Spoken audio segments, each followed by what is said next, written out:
To the Philippines now, where growing tensions with Beijing could see China's ambassador to the country expelled. It follows a new standoff in the disputed waters of the South China Sea. DW's East Asia correspondent James Jeter has more now on this latest incident and its implications for the region. In the heart of the South China Sea, Philippine vessels this weekend under fire from Chinese Coast Guard water cannons. And here, a near collision between a Chinese Coast Guard ship and a Philippine resupply vessel. The Chief of Staff of the Philippine Armed Forces was on board. Long-standing maritime tensions between Beijing and Manila have ratcheted up in recent weeks, with vessels from both sides squaring off in the disputed waters, through which some $3 trillion of trade passes each year. This is where the friction's playing out. The Scarborough Shoal and Second Thomas Shoal, tiny atolls in the South China Sea claimed by both Manila and Beijing. They fall within the Philippines' exclusive economic zone, in yellow here, but also within China's so-called 9-dash line, the area that China claims as its own. That's despite a 2016 ruling that Beijing's claims had no legal basis. After the latest confrontation, the Philippines said China's actions in the South China Sea, which Manila calls the West Philippine Sea, were a serious escalation.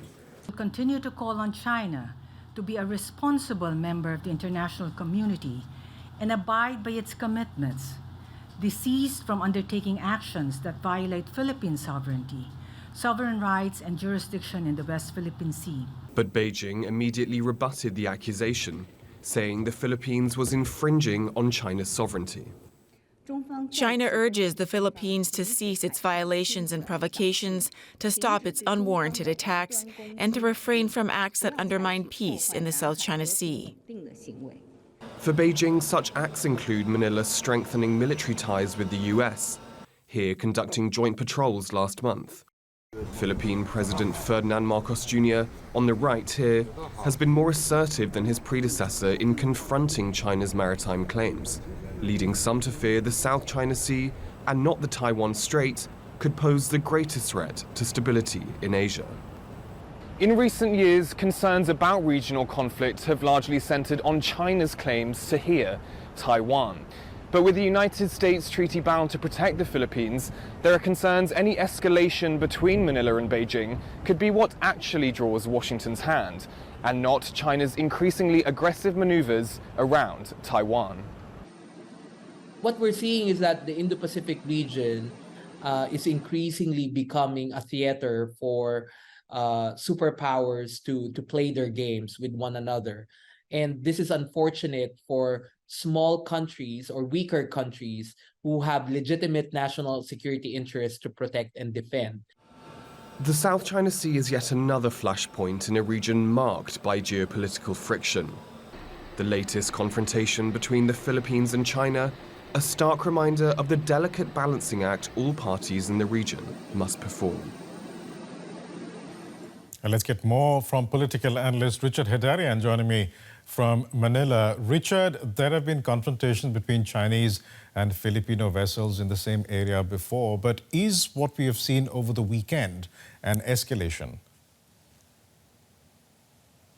Well, actually, what happened over the weekend was a kind of a double whammy crisis, because on one hand, you had Chinese boats water cannoning a vessel that, in this case, actually had no less than the former spokesman and now the chief of the Armed Forces of the Philippines on board.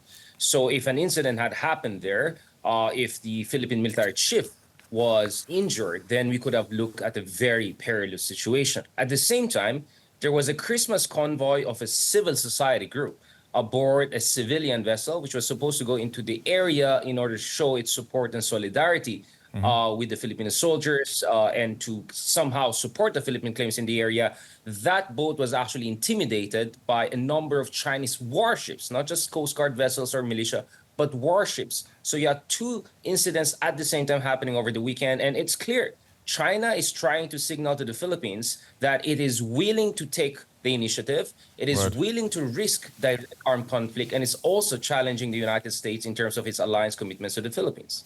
How does Manila plan to manage this increasingly adversarial relationship with China, given that China is the Philippines' largest trading partner as well?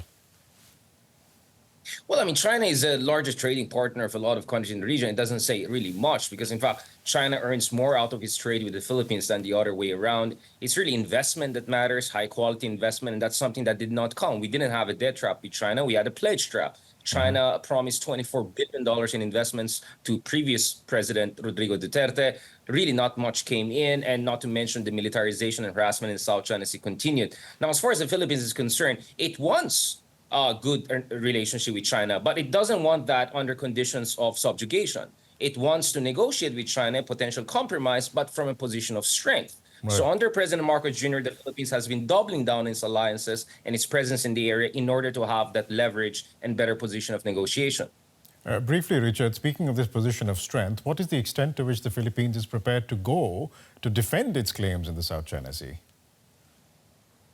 Well, I think the Philippines is really risking the potential direct conflict with China at the current rate, but it's just defending its own sovereign rights. So, I mean, we have a lot of gaslighting of the Philippines as if the Philippines is the Ocean provocateur, but it's not the Philippines claiming 85% of the entire South China Sea basin. This second Thomas Shoal is a low tide elevation within the Philippine waters exclusive economic zone. No one else can claim it. It is an extension of the Philippine exclusive economic zone, and the Philippines is not alone. Not only the United Right. States, Japan, Australia, European partners, but new partners like India are also increasingly assisting the Philippines to have a better position of strength when it comes to dealing with China.